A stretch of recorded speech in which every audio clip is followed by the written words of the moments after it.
favor, vamos a abrir nuestras Biblias en Primera Reyes, capítulo 17. Primera Reyes, capítulo 17. Vamos a leer ahí 16 versículos, desde el versículo 1 hasta el versículo 16, para que Dios esta noche, una vez más en su gran misericordia, traiga la palabra que Él quiere que nosotros tomemos, retengamos y obedezcamos en nuestras vidas. Entonces Elías Tisbita, que era de los moradores de Galaad, dijo a Acab: vive Jehová, Dios de Israel, en cuya presencia estoy, que no habrá lluvia ni rocío en estos años, sino por mi palabra. Y vino a él palabra de Jehová diciendo: apártate de aquí y vuélvete al oriente, y escóndete en el arroyo de Querib, que está frente al Jordán. Beberás del arroyo, y yo he mandado a los cuervos que te den allí de comer. Y él fue e hizo conforme a la palabra de Jehová, pues se fue y vivió junto al arroyo de Querib, que está frente al Jordán. Y los cuervos le traían pan y carne por la mañana, y pan y carne por la tarde, y bebía del arroyo. Pasados algunos días se secó el arroyo, porque no había llovido sobre la tierra. Vino luego a él palabra de Jehová diciendo: levántate, vete a Sarepta de Sidón y mora allí. He aquí yo he dado orden allí a una mujer viuda que te sustente. Entonces él se levantó y se fue a Sarepta. Y cuando llegó a la puerta de la ciudad, he aquí una mujer viuda que estaba allí recogiendo leña, y él la llamó y le dijo: te ruego que me traigas un poco de agua en un vaso para que beba. Y yendo ella para traérsela, él la volvió a llamar y le dijo: te ruego que me traigas también un bocado de pan en tu mano.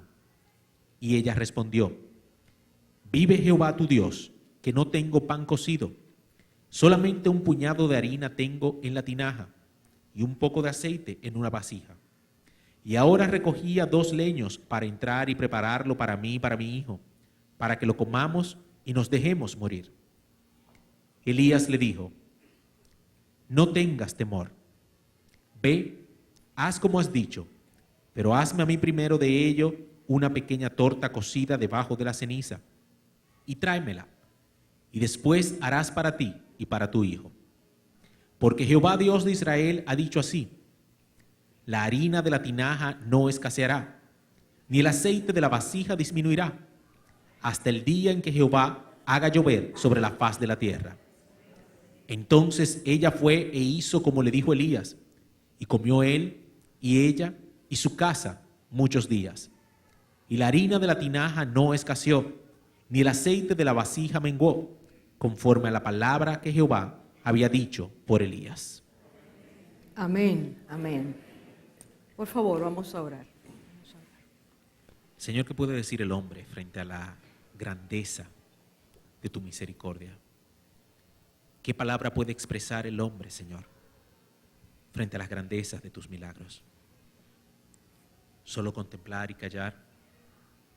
Y si abre la boca, es para tener que reconocer tu amor, tu fidelidad, tu majestad, Señor.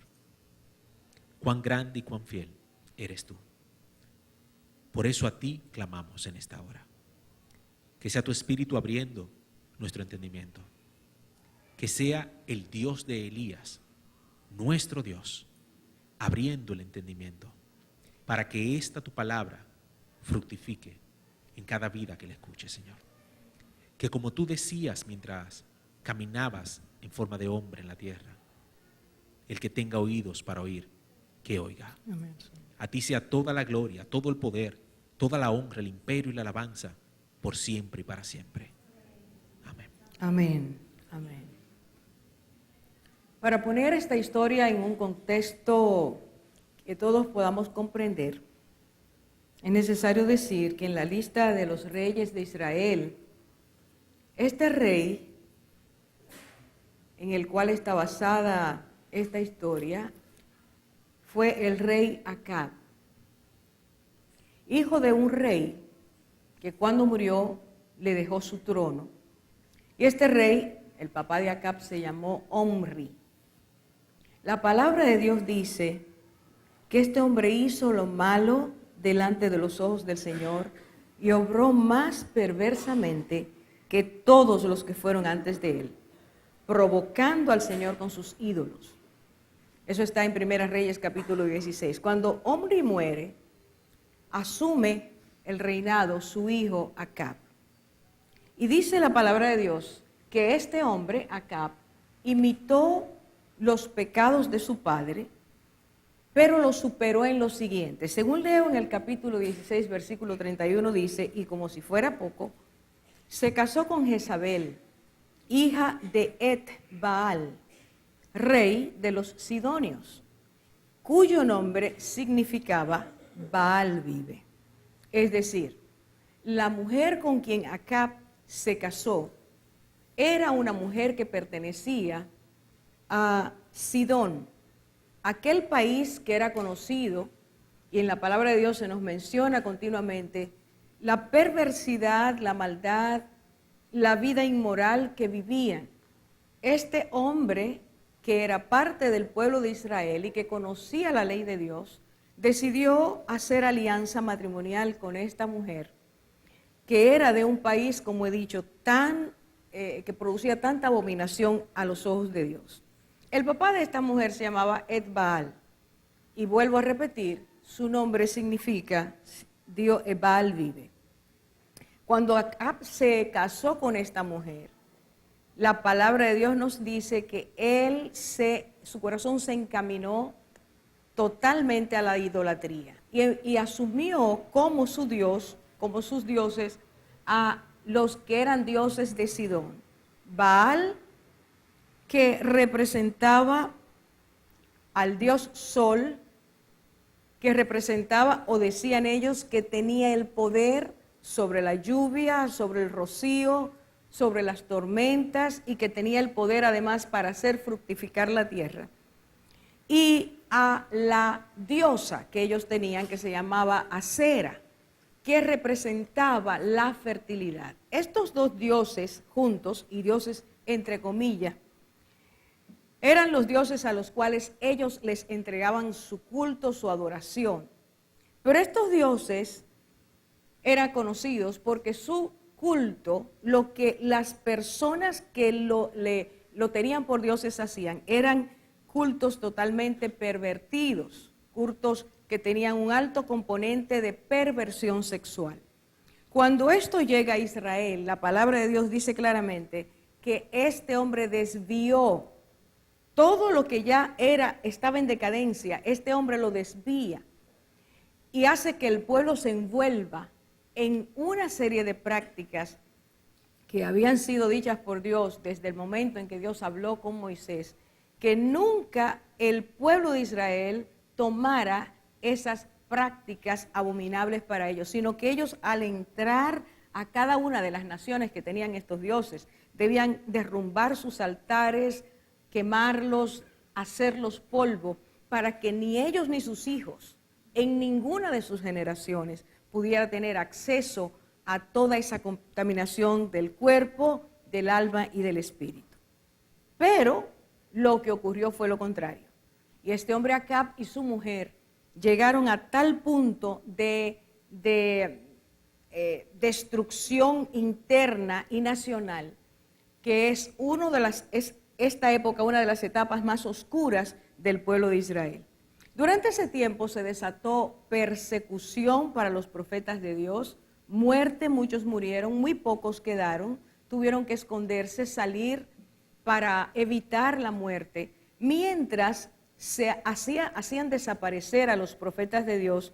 Iba surgiendo una nueva generación de profetas, que eran los profetas llamados de Baal y de Acera. Una tropa encallecida, totalmente inmoral, de 950 hombres, hizo alianza con el Estado, les sirvieron al Estado y el Estado los protegía, los guardaba. La Biblia dice que se sentaban a la mesa de la reina a comer con ella. Lo que Jezabel representa en la Biblia es tan terrible, tan grotesco, tan tan decadente, que es colocada como una persona que fornicó, entró en la hechicería, cada vez se convirtió más idólatra y usó el poder para destruir a toda persona que se identificara como uno que servía a Dios. En esas condiciones de deterioro es que Dios levanta a un hombre llamado Elías. Para esta tarea tan especial, Dios hace varias cosas con Elías. En el momento donde hay carencia espiritual, donde los seres humanos tenemos la tendencia a volcarnos al mal, a buscar el mal, a aupar el mal, donde sentirnos bien con el pecado, es donde Dios hace milagros extraordinarios. Pero Dios es Dios misericordioso y al mismo tiempo santo, justo, perfecto. Y cuando el propósito de Dios es que su pueblo sea un pueblo que camine en santidad, escogido por Él para esa tarea, para vivir ese estilo de vida, y ese pueblo no lo hace, entonces Dios empieza a llamar la atención por medio de crisis que va presentando. Crisis que son pequeñas en principio y que van siendo cada vez mayores. Esas crisis van escalando, llamando la atención cada vez con una voz más fuerte al pueblo de Dios, en este caso Israel, para que el pueblo se volviera a Dios.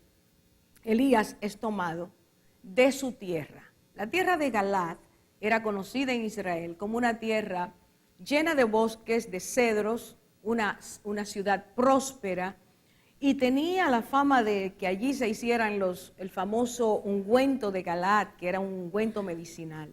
Era famosa por eso. Dios saca a Elías de su comodidad y lo envía a hacer una tarea sumamente especial. Esa tarea, para que fuera hecha como Dios quería, Dios ungió a Elías con el Espíritu Santo. Lo llenó del poder de Dios. Lo llenó de la convicción que da la presencia de Dios en nuestras vidas. Lo llenó de una autoridad especial para que él fuera un profeta que denunciara la maldad, que fuera lleno de fortaleza para ir a decir en la misma presencia del rey, que ese rey y su esposa habían llevado al pueblo a una situación de decadencia continua. Elías es puesto delante del pueblo con un mensaje duro. El mensaje que Dios le dio a Elías era: dile al rey que empieza una etapa de sequía. Vendrá una crisis nacional, pero una crisis que se extenderá sobre la faz de la tierra. Y escúchenme por favor ahora, hermanos, con atención, y amigos, lo que voy a decir. La palabra de Dios nos enseña que cuando Dios llama a cualquiera de nosotros, a su reino, a su gloria, a su salvación, cuando Él nos da su Espíritu Santo, somos personas llamadas a bendecir. Somos personas a las cuales Dios nos da el privilegio de que nuestras vidas enriquezcan a los demás. Aun cuando usted no se lo proponga, cuando usted y yo recibimos al Señor, nuestras vidas son para regalar a los demás la bendición que Dios ha traído a nosotros. Somos de parte de Dios instrumentos de gracia, instrumentos que Él va a usar para que otros sean tocados al ver nuestras vidas. Y más tarde vamos a abundar un poco más. Cuando Elías es tomado por Dios para hacer este trabajo, Elías tiene que dar un mensaje a un pueblo llamado a bendecir, que se había desviado del deseo de Dios. Pero por haberse ese pueblo desviado de lo que Dios quería, ese pueblo, por el castigo correctivo que va a recibir de Dios, por haber sido llamado para hacer luz a las naciones, en vez de recibir la bendición, recibirían la maldición que venía sobre Israel. A ver si estoy siendo clara. Si tú y yo, en vez de traer bendición, porque nuestras vidas al rendirse a Dios, asumen el propósito, el llamado de ser instrumentos de gracia para los demás, y en vez de hacer eso nos desviamos, lo que viene sobre nosotros afectará a muchos. Porque así como fuimos llamados para bendecir, cuando somos corregidos, también somos llamados para traer esa alerta a los que nos rodean. Dios es justo en todos sus caminos. No solo bendice cuando caminamos en obediencia, sino que cuando nos desviamos, nosotros vamos a arrastrar dolor a nuestras vidas, sufrimiento a nuestras vidas y a los que nos rodean también. Ahora bien, este hombre tenía que ir a dar un mensaje que no era agradable. El mensaje era: el Dios altísimo, el Dios viviente, el único Dios, envía a decir al pueblo de Israel que a consecuencia de su desviación, de su maldad, de su pecado, tendrá una crisis en el país, vendrá sequía sobre el país. Esta autoridad que Dios le daba a Elías para decir eso, la podemos ver en el versículo 1. Yo quiero que usted lea conmigo lo que dice aquí. Cuando Elías se presenta al rey, Elías dice, lo primero, esta frase, esta declaración la vamos a separar. Fíjese cómo dice: vive el Señor, Dios de Israel, delante de quien estoy. Esa frase es una frase gloriosa, preciosa, porque Elías está transmitiendo al rey, antes de decirle la noticia, lo siguiente. Número 1, vive el Señor. Vive el Señor quiere decir, el Dios que represento, el Dios que me envía, es Dios real. No es un muñeco, no es un ídolo, no es una idea, no es una filosofía. Es el Dios creador de los cielos y de la tierra, el Dios que tiene poder y autoridad para crear, para hacer y deshacer, para edificar y destruir, para construir, para restaurar. El Dios por el que estoy siendo enviado, le está diciendo Elías, es Dios que tiene vida real. No es una vida que el ser humano le impone y dice, este Dios tiene poder. No, es el Dios verdadero. En segundo lugar, dice Dios de Israel. Y le está diciendo a ese rey, aunque tú te has dedicado a desviar al pueblo de su propósito y de su convicción, un pueblo que debe saber que le pertenece a Dios, que ha sido creado para Dios, aunque tú has hecho lo contrario, Dios sigue siendo el Dios de esta nación. Y en tercer lugar le dice, delante de quien estoy.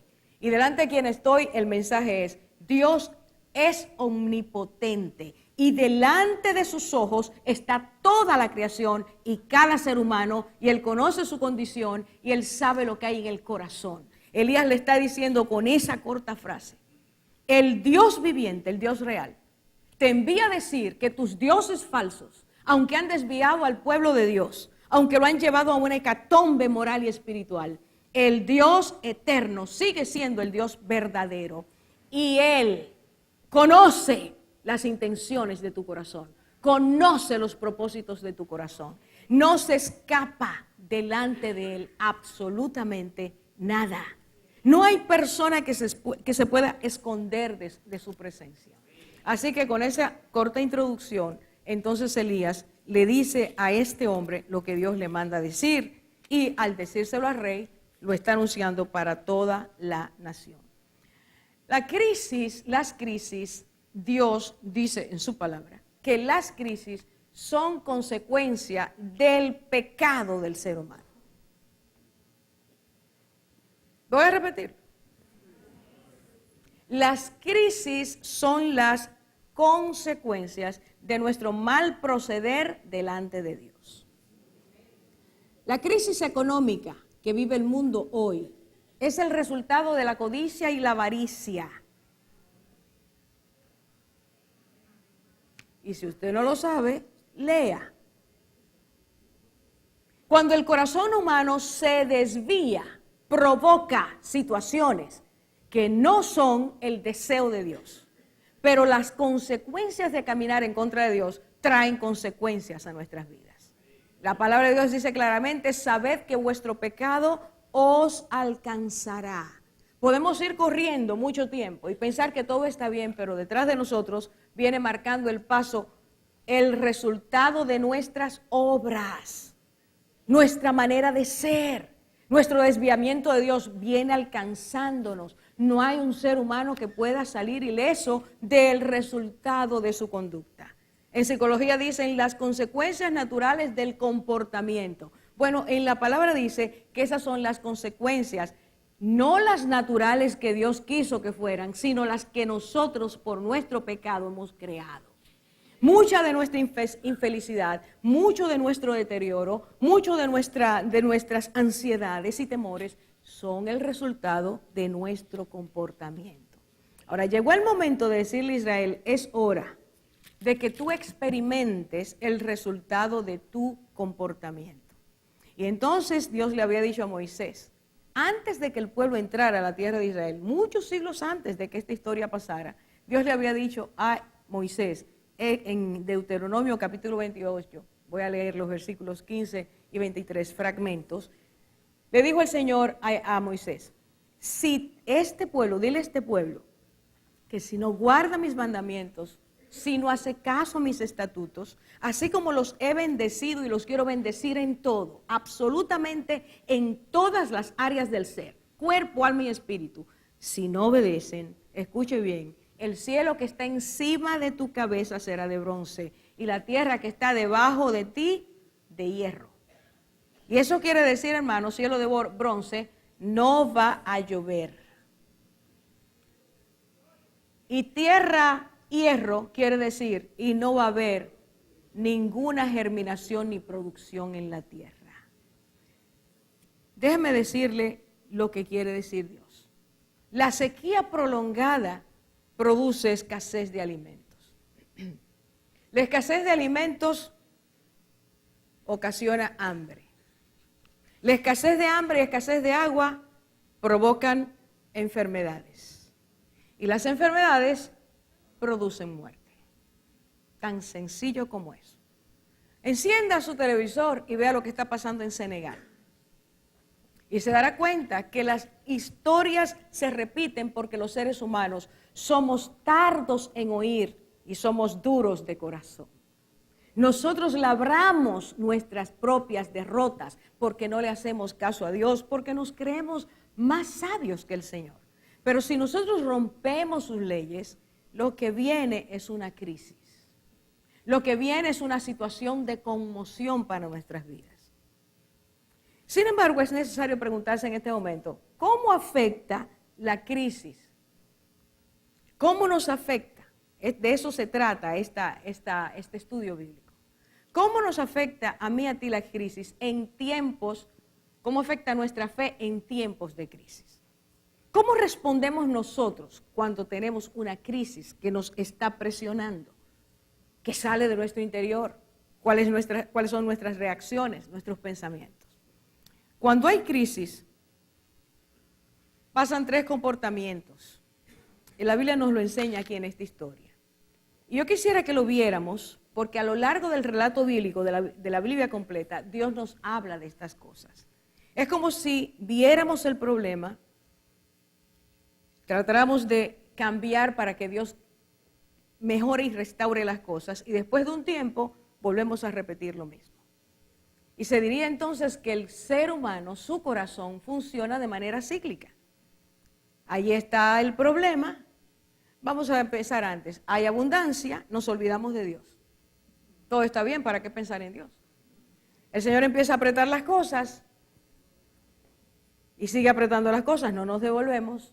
Y cuando las cosas están bien apretadas, entonces clamamos. Algunos. Otros nos rebelamos. Otros maldecimos a Dios. Ahora, Dios permite que el pueblo de Israel pase por esta experiencia para llamarles la atención con el propósito de que ellos, cambiando su proceder, recibieran de Dios la bendición. Entonces la historia, vuelvo a repetir, nos relata en la Biblia que allí ocurrió algo. Quiero que lo veamos en etapas. Porque todos debemos en este espejo vernos esta noche. Todos somos llamados de parte del Señor a vernos en este espejo. Y porque sobre todo a los que somos hijos de Dios, el Señor nos llama en tiempos de crisis a ser columnas. a permanecer firmes. Porque a través de ese trato de Dios a nuestras vidas, Él quiere hacer algo en nosotros y en favor de los demás. El relato dice, nos vamos a los versículos 3 y 4, que tan pronto Elías da la declaración de Dios, Dios le da a él una orden. Fíjese lo que dice allí. Dios le dio dirección, le dijo, sal y vete al oriente. Y luego le dice, debes esconderte en ese lugar, junto al arroyo específico, a un lugar específico. En Israel había varios arroyos, pero el Señor le dijo, vete a ese, y le da el nombre. Escóndete allí. Y luego le dice, porque Dios quiere que en medio de la crisis nosotros aprendamos que Él tiene formas inimaginables de operar milagros en medio de la crisis que sea. Aunque nosotros estemos en aprieto, Dios no está en aprieto.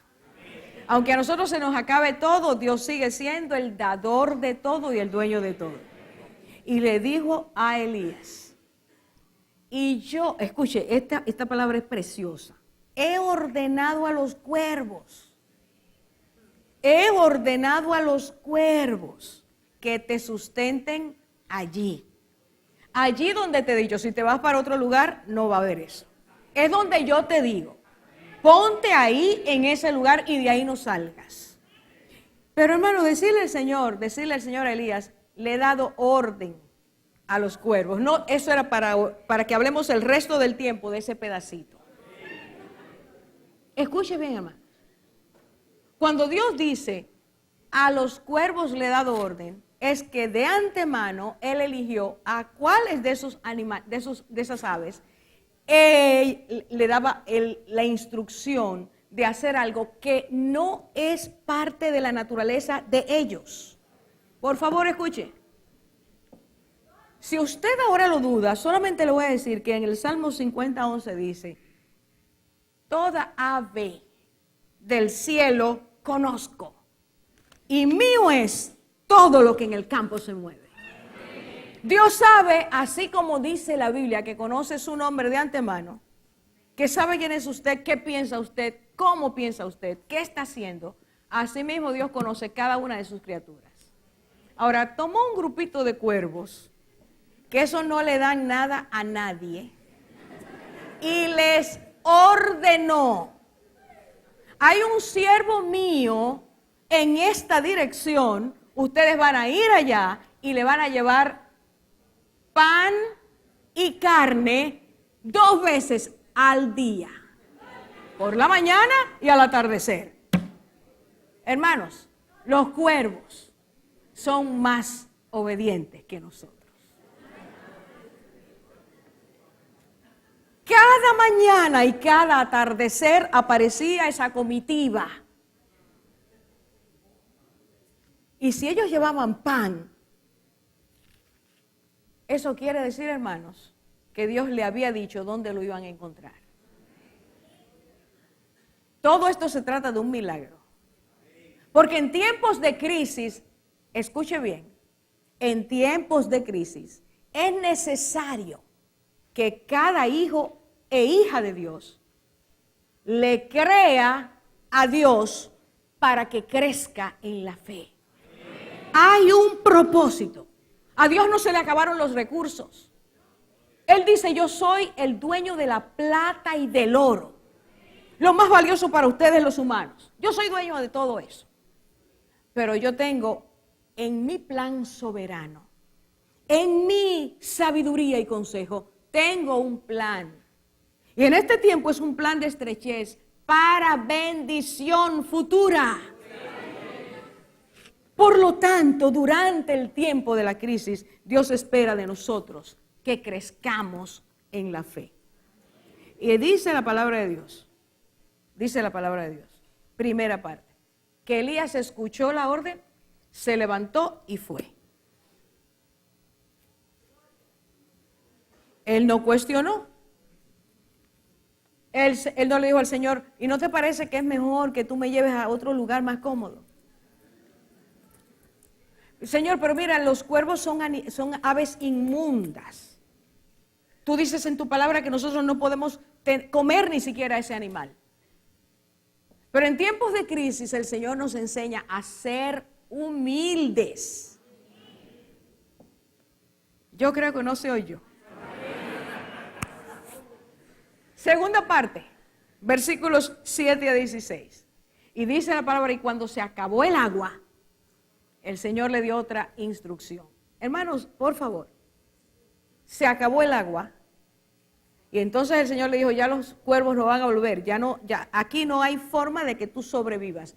El Dios eterno que tiene cuidado de nuestras vidas sabe cuando se acaban los recursos. Si a usted se le olvidó, acuérdese esta noche que Él conoce todas nuestras necesidades. Él no le dijo, quédate ahí. Le dijo, no, ya se acabó el agua, entonces yo te tengo otro plan. Este es el otro plan. Hermano, escuche. Ser fieles en lo poco y ser aprobados por Dios porque fuimos fieles en lo poco implica que el próximo estadio, puesto que hemos aprendido a ser fieles en lo poco, el próximo paso, también aprenderemos a ser fieles al Señor. Escuche, el que aprende a serle fiel al Señor en lo poco, en la estrechez, en la carencia, cuando el menú es todos los días lo mismo, voy para atrás, era agua, pan y carne, todos los días, hasta que se acabó el agua del arroyo que solo estaba bebiendo Elías. El Señor no le mandó un día un filetito, no le mandó otro día un pescadito, todos los días lo mismo, por la misma vía. Porque ese es el tiempo donde Dios está formando algo, tallando algo, moldeando algo. Y si somos fieles ahí, Él nos va a llevar a otro estadio, donde la bendición entonces no será solo nosotros recibimos, sino que Dios va a extrapolar esa bendición para que otros la vean. Para que tú y yo seamos bendición, Dios tiene primero que trabajar con nosotros, derrumbando muchas cosas que han sido nuestra seguridad, que han sido las columnas en las cuales nos hemos aferrado. Dios tiene que quitar hasta nuestras destrezas para enseñarnos que hay algo de más valor y está en las manos de Él. Ahora fíjense lo que dice aquí. En esos versículos, en versículo 8 a 16, narra el Señor lo siguiente. Yo quiero que usted vea el 8, donde Dios de nuevo dice, levántate, ve a Sarepta, que pertenece a Sidón, y quédate allí. Y de nuevo, yo he mandado una viuda de allí, de ese lugar, que te sustente. Yo he mandado. El Dios eterno es soberano. Es Dios el que ordena e instruye, aunque usted y yo no nos demos cuenta de que Dios está haciendo, Él siempre está haciendo. Él siempre está operando, Él siempre está trabajando y está planeando para nuestro bien. Dios estaba trabajando en favor de Elías. Así que cuando Él dice, vete a Sarepta, ya Él está allí. Para que usted y yo entendamos algo, Dios hace cosas que nosotros no entendemos. Y creer a Dios es lo importante. Dios no nos va a explicar la mayoría de las veces por qué. Simplemente Él lo va a hacer. Eso se llama soberanía. Él es el rey, Él tiene el poder y Él hace las cosas conforme a su sabiduría, no a la nuestra. Así que Elías es enviado a ese lugar. ¿Sabe qué? Escuche por favor, lea lo que dice la Biblia. A la ciudad de Sarepta de Sidón. ¿De dónde era Jezabel? ¿Se olvidó la historia ya? Jezabel era de Sidón, una de las ciudades de ese país, de los sidonios. A una de esas ciudades es enviado el profeta. No sé si usted me está entendiendo. Cuando leemos la palabra dice que Elías fue buscado en todas las ciudades. El rey lo mandó a buscar a todas las ciudades y decía a los reyes, mándenmelo, es así, así, así. pero el Señor lo había escondido. Lo que el rey no sabía era que lo había mandado a la ciudad, a una de las ciudades del reino de su mujer. Yo no sé si usted me está siguiendo. Dios tiene muchas cosas que dan risa cuando uno las ve. Porque Él rompe nuestros patrones para que veamos que su protección no depende de lo que nosotros hacemos, sino de Él. En tiempos de crisis, Dios hará cosas milagrosas que nos parecen imposibles. Desatará recursos que para nosotros no son pensables. Porque para Él nada es imposible. Ahora, ¿cómo creceremos en la fe si no somos sometidos a crisis? Ay, Señor, pero yo quisiera crecer en fe sin crisis. Pónmelo suave. Pero del corazón mío no sale nada bueno a menos que Dios me someta a crisis. Sale la escoria y el Señor pone lo bueno. Hermanos, ¿están aquí? Aquí dice que el Señor le dijo, yo he mandado que una viuda te sustente. Antes cuervos y ahora una viuda. Bueno, cualquiera diría, bueno, voy para una viuda, espero que sea rica, porque el Señor, ¿verdad? Ya que he pasado un trabajito aquí, seguramente me va a mandar a una riquita ya. Bueno, hermanos, déjeme decirle algo. Dios no le dijo qué clase de viuda era. Ni siquiera le dio una instrucción de cómo la encontraría. Y eso se llama fe. Él no sabía quién era la viuda. Él no sabía quién era. Solo vete a Sarepta de Sidón y vas a encontrar a esa mujer que ya yo he ordenado para que te sustente. Mira, hermanos, aquí es necesario preguntarse, si Dios me dice algo así, ¿qué yo haría? ¿Qué yo pensaría? ¿Cómo yo reaccionaría? Elías pudo haber dicho, pero señora, a Sidón, a Sarepta, ¿y si me descubren allí? Se va a dar cuenta que yo soy judío. Y allí adoran a Baal. Y yo no estoy de acuerdo con Baal, yo te adoro a ti. Pudo haber tenido tantos cuestionamientos, pero un siervo de Dios que conoce a Dios, sabe, cree, entiende y vive de acuerdo a esta convicción, que el que habita al abrigo del Altísimo morará bajo la sombra del Omnipotente. Él salvará, Él protegerá. El siervo de Dios que cree, que obedece, que tiene en su corazón al Señor, sabe que torre fuerte es el Señor y a ella corre el justo y será salvo. No importa dónde esté, no importan las circunstancias, no importan las presiones de la crisis, esa persona sabe quién es Dios. Por eso el Hijo de Dios y la hija de Dios no pueden esperar que llegue la crisis para conocer a Dios. Debe conocer a Dios antes de que llegue la crisis. No quiere decir que cuando llegue la crisis no lo vamos a conocer, pero lo vamos a conocer cuando llegue, teniendo la fortaleza que viene de lo alto. Sabiendo que nuestros ojos están en el Señor y podremos sobrepasar las situaciones. Venga lo que venga y sople el viento que sople porque el Señor está a nuestro lado.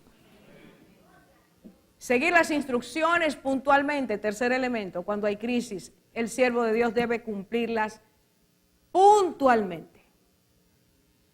Bueno, Señor, si cuando yo llegue a Sarepta no encuentro esa viuda, yo voy a buscar cualquier persona que me ayude. No. El Señor dijo, vete a ese lugar y haz esto. Y al leer la historia, nosotros vemos que Elías lo hizo completamente. Si tú sabes que Dios ha puesto en ti el Espíritu Santo, sabes que Dios te va a ayudar a discernir. ¿Qué fue lo que pasó con Abraham? Sal de tu tierra y de tu parentela a la tierra que yo te voy a mostrar. Y dice la Biblia, y salió sin saber a dónde iba. Pero cuando llegó al lugar, Dios le dijo, este es. Caminar por fe es la esencia de la vida cristiana. Hermanos, mi razonamiento o tu razonamiento, nuestra lógica, no nos permite crecer en la fe. Se necesita la lógica de Dios, se necesita el razonamiento de Dios, la sabiduría de Dios para nosotros poder entrar en su propósito y caminar conforme a su voluntad. Dice el versículo 10 que a la entrada de la ciudad estaba la viuda. Y esa viuda representa el primer grupo de personas. El primer grupo de personas que Dios en su soberanía quiere tratar. Cuando llega la crisis, hay un grupo de personas que al oír la palabra que Dios les envía, van a creerla. Esta mujer, déjeme decirle algunas cosas.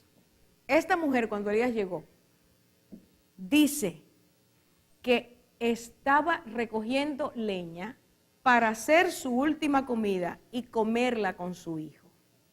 Y dijo ella a Elías, y después dejarnos morir. No tenía nada más. La escasez por la crisis era total, rotunda, y ya ella había tenido ya lo último que le quedaba, un puñado de harina y un poquito de aceite.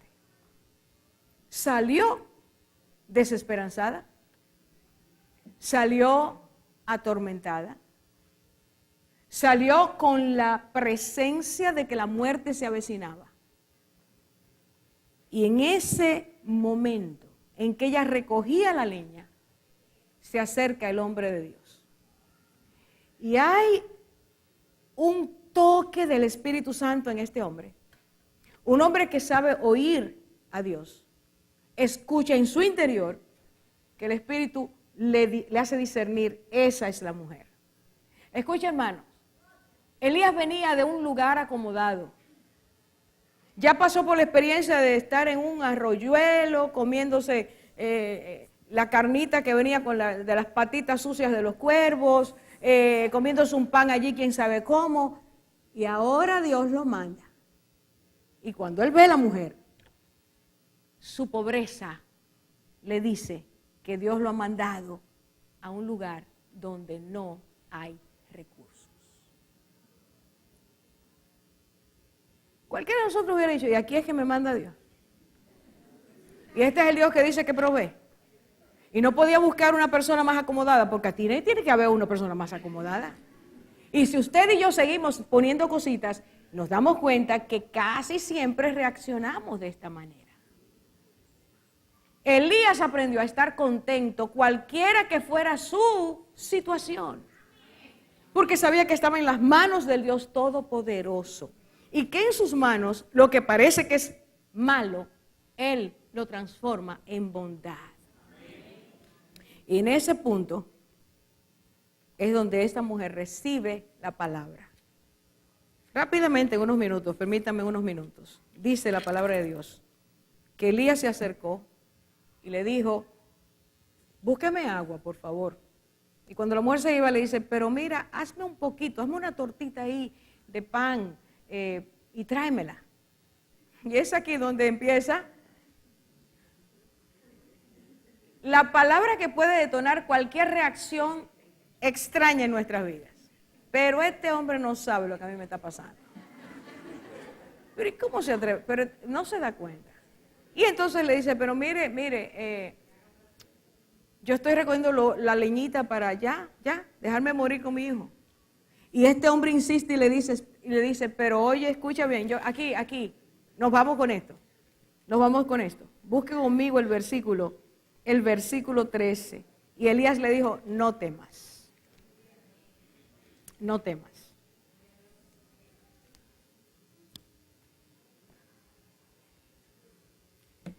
Versículo 14, porque así dice el Señor, Dios de Israel.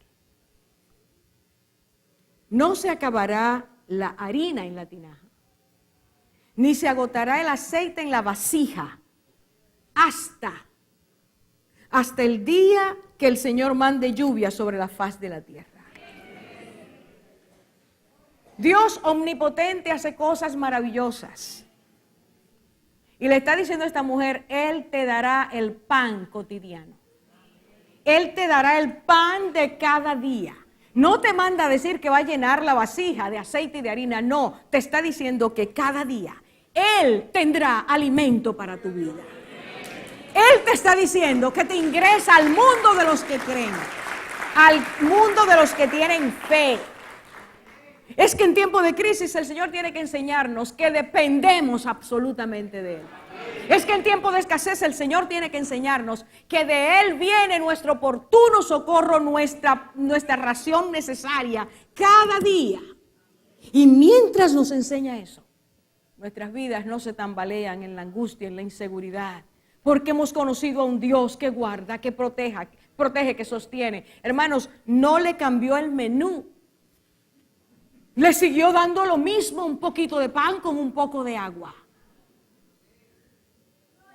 El milagro estaba en una palabra de esperanza que decía, escuche bien, hermano, hermana, amigo, amiga mía, en esta hora, escuche bien.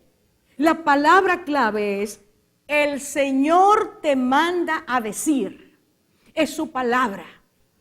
No es el Baal que dice que es sol, que te han enseñado a ti, que es tu proveedor, que envía agua y hace que la tierra germine cuando no puede hacer nada. No, el Dios viviente, el Dios real te manda a decir, no tengas miedo, porque Él te va a suplir cada día. Él te va a dar cada día. Y verás que se vacía la vasija. Y al otro día cuando vuelvas a cocinar, allí está lo que necesitas para seguir. Escuche, hermano. Allí dice hasta. Ese milagro va a ocurrir hasta el día en que Él envíe su lluvia sobre la tierra. Está diciendo, la prueba no será para siempre. Él va a restaurarte. Él va a volver a traer bonanza a tu vida. Pero en este tiempo te necesita. Porque quiere trabajar contigo y quiere trabajar con a los que Él quiere bendecir a través de ti. Escuche bien, cuando el Señor llega, gloria a Dios, cuando Él llega, Él quita la desesperanza y la convierte en esperanza. Cuando el Señor quita la declaración de muerte que hay sobre nuestras vidas para traer esperanza de vida. Cuando el Señor llega, cambia la resignación. Escuche, porque esta mujer estaba resignada a morir. Él cambia la resignación en dependencia absoluta en Él. Hoy se acabó, pero mañana Él volverá a traer la ración. Hoy no tengo, pero mañana cuando vuelva a buscar, Él tendrá para mí. Cuando Él llega, Él cambia la inseguridad en confianza. Es que es un milagro tras otro. Pero ese milagro lo puede disfrutar el que le cree al Señor. Ese milagro lo disfruta el que pone su confianza en Dios. Ese milagro lo disfruta el que quiere crecer en fe. El que dice, mi circunstancia me da un mensaje contrario, pero yo tengo mis ojos en el autor y consumador de la fe. Y en Él yo deposito toda mi necesidad. Él tiene poder para saciar cada carencia. Todo es posible si puedes creer. Todo es posible si puedes creer. Y esta viuda, que había estado acostumbrada nada más a oír de Baal, pero que Baal le había fallado, porque los dioses falsos, dice la Biblia, avergüenzan a sus adoradores. Porque Dios no permite que su gloria le sea quitada. Porque Dios frustrará a los que le ponen su confianza en las cosas o tienen sus ídolos internos en su corazón. Dios no permitirá que nadie le tome la gloria. Entonces Dios, al que le cree, lo bendice. Déjeme decirle, dice allí que esta mujer, al oír la palabra de Dios, dice, se fue. Ella hizo, estoy en el versículo 15, ella hizo entonces conforme a la palabra de Elías. Ella dejó de creerle a quien era su esperanza para creerle al Dios de Elías. Y Elías, el nombre de Elías significa Jehová es Dios. Cada vez que ella llamaba a Elías, estaba diciendo, Jehová es Dios. No, usted no lo está disfrutando como yo lo disfruto. Escuche, cada vez en medio de la crisis que esta mujer veía al hombre de Dios y llamaba al hombre de Dios, declaraba, Jehová es Dios. No es Baal, sino Jehová. Él es el Dios viviente. Él es el Dios proveedor, restaurador, libertador, sanador. Él es el que cambia nuestro lamento en danza. El que nos hace entender que aunque todo falle, Él permanece fiel. Y por eso comió esa mujer y su casa todos los días. Cuando Él llega, solo está esperando que tú y yo le creamos. Solo está esperando que nosotros le digamos, Señor, yo quiero pertenecer al grupo de los que en medio de la crisis ponen su fe en ti. El segundo grupo, aquellos que en medio de la crisis se endurecen. No le hacen caso a Dios, se rebelan y se alejan más de Dios. Tercer grupo, el grupo de Elías. El que se convirtió en una bendición para otros por medio de su carencia. Y dice la palabra que Cristo, siendo rico, se hizo pobre. Y si usted se sabe el resto del versículo, dígalo conmigo. Para con su pobreza enriquecernos a nosotros. Eso es lo que Dios hace. El modelo más grande es Cristo. El Dios eterno se hizo hombre para enriquecernos con su presencia, con su amor, con su sacrificio. ¿Qué es lo que Él nos pide en momentos de crisis? Que tú y yo hagamos lo mismo. Que nos convirtamos en personas que transmiten esperanza, salvación. Personas que comprenden que el otro pasa por dificultad, pero con lo que tienen, lo que Dios les ha dado, consuelan, edifican, traen paz. No personas que llegan al lugar a descomponer lo poco que queda, con su amargura, con su descontento, con su pleito, con su molestia, y hacen que otros tropiecen y no le crean al Señor que ellos dicen que creen. El llamado nuestro es en el momento de crisis aferrarnos al Señor y decir, Señor, aunque no haya vides, aunque no haya aceite, aunque en los corrales no haya animales, yo sigo diciendo que me alegro en el Dios de mi salvación y lo alabo y lo bendigo. Es en la carencia, es cuando no hay, que tú tienes que saber que el Dios en quien tú crees sí tiene, sí puede, sí hace y cambia nuestra carencia y necesidad en abundancia en su tiempo, hasta que Él haga llover sobre la tierra.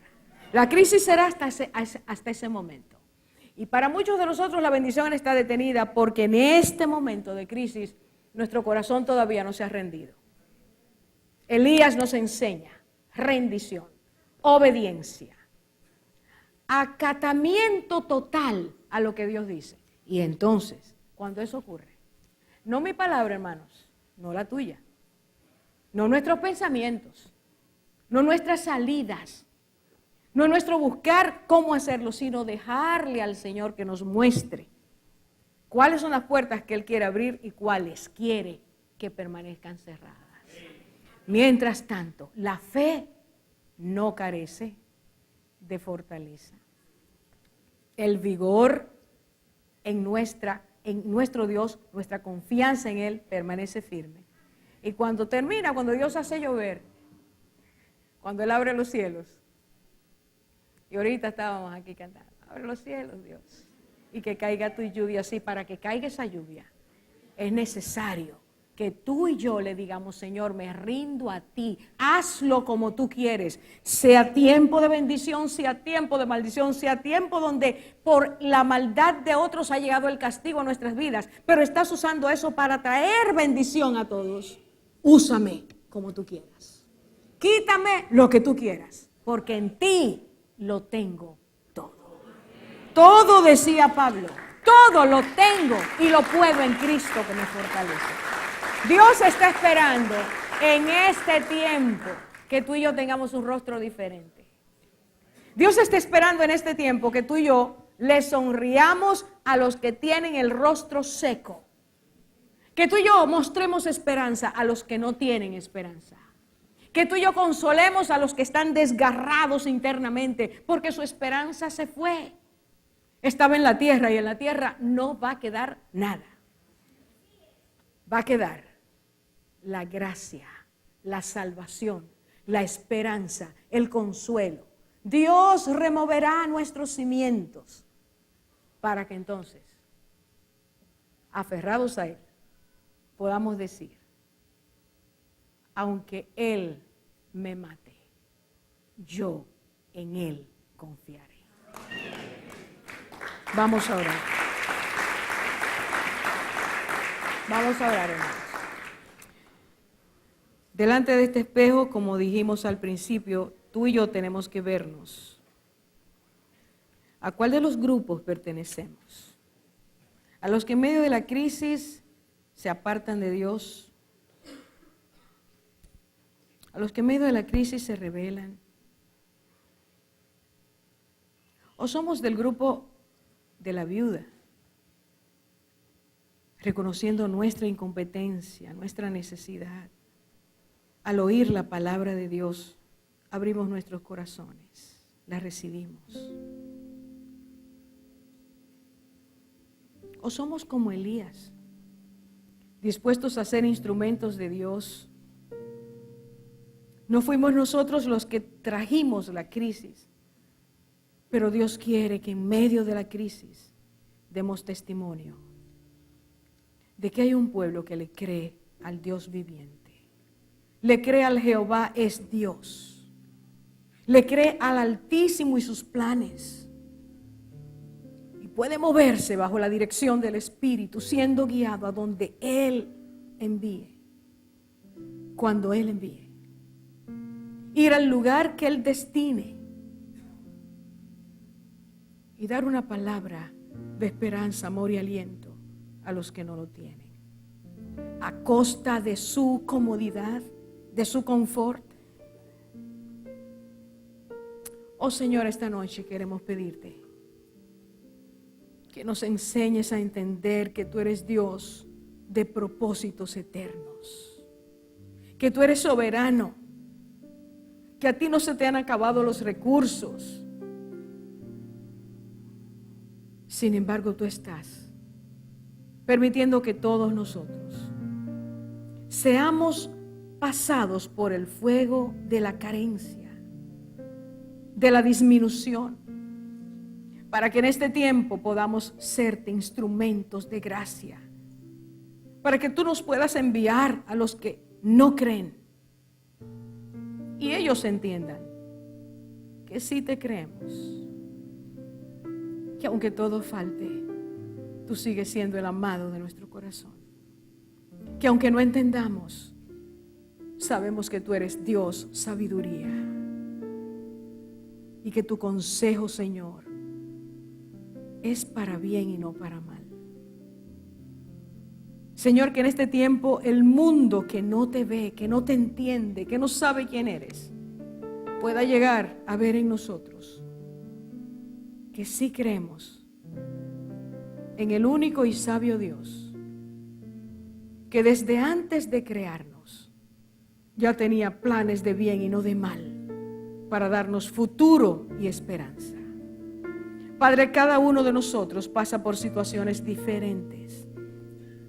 Esta noche, Señor, lava nuestros labios si te hemos ofendido, si te hemos acusado,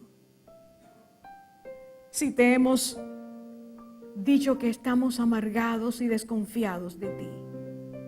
Perdónanos, Señor, porque tú quieres en tiempos de abundancia y en tiempos de necesidad, tú quieres que tu pueblo siga creyéndote. Tú quieres que cada uno de nosotros, en nosotros, el mundo pueda ver a Cristo reflejado. No tenía dónde recostar su cabeza. No tenía muchas veces dinero. No podía pagar los impuestos.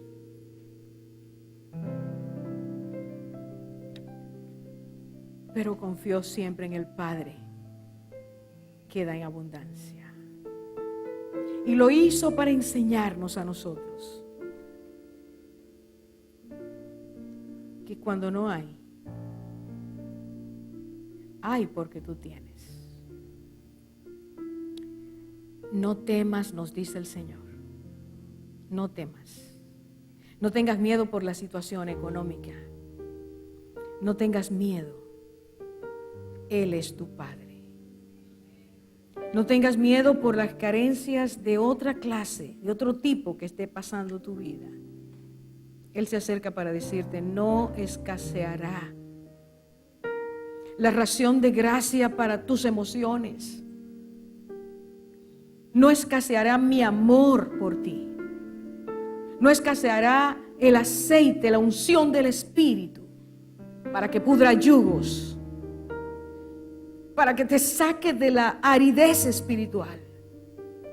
Estaré ahí contigo. Padre, gracias por tus palabras. Enséñanos a creerte. Y que este pueblo, Señor, y todo tu pueblo en el mundo, tu verdadero pueblo, los nacidos de nuevo, podamos decir como Pablo, un hombre que lo tuvo todo y dijo, lo doy todo por pérdida